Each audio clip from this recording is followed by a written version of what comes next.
Welcome to a yoga moment with Musalon. My name is Laura Erdman-Luntz. In today's moment, we're going to look at Chaturanga Dandasana, or four-limbed staff pose. In particular, how to make this pose a little easier.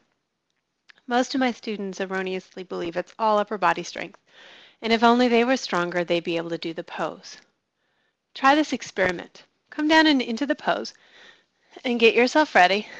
Now, let your legs sag, and then try and do the pose.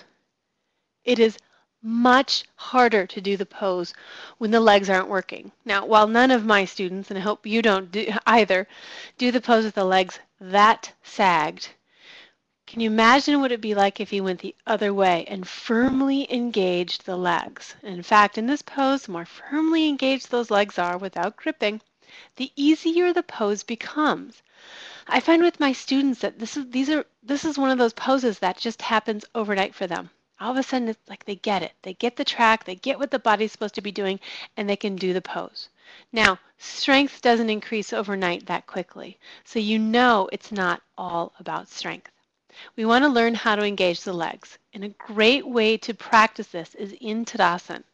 Grab your block, come back up to standing, and come into Tadasana. And what you're going to do is take this block, we've done this before, really high up on the inner thighs. This is going to help you learn how to engage your legs really well, and this is very appropriate for Tadasana as well. I find the same thing happens to Tadasana as in Chaturanga Dandasana, and that is people aren't really effectively using their legs well in the pose. So you're going to feel the feet, get really strong in the feet, and then feel as if the feet are moving down to the floor as you get really long through the body. Broadening across the heart, drawing the shoulders down your back. Feel that broadness across the heart.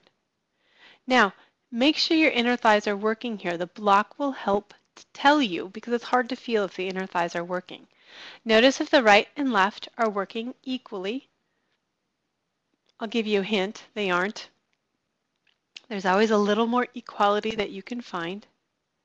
And if you want to go even further, see if you're engaging equally in the front as well as the back. So you're moving more toward the hamstrings and engaging the hamstrings at the back of the block. See if you can feel that equally. And then again, feeling the feet move down and your body get long. Get a body memory of how this engagement feels. And we'll take that down to the ground. So keeping the block in place, it's not very graceful, but you can do it.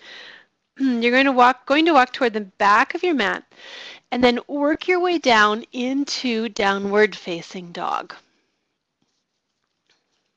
Press the palms, reach up toward the ceiling, get long through the body. Heels work down toward the floor. Now feel your inner thighs working. And you're going to draw the belly up. You're going to round your spine to engage some of those deeper core muscles. Round the spine, moving into plank. Now, make sure your inner thighs are engaged strongly. Tailbone draws down, belly draws in, inner thighs are working. And from there, move in to Chaturanga. You'll feel it's much easier and less effortful. Now you can take the same thing using the block into Vasisthasana, and I have another video you can watch. I believe it's called a stronger Vasisthasana or side plank, and you can use the block to create a stronger side plank as well, taking the same idea into that pose. Well, I hope you enjoyed this brief yoga moment, and it helps you enjoy your Chaturanga even more for sure. You can join me in live interactive online classes at physique.com. That's PHYSIIC.com. You can also find out more information about me, Muse Laura, at muselaura.com, MUSELAURA. Thank you for joining me and have a wonderful day. Namaste.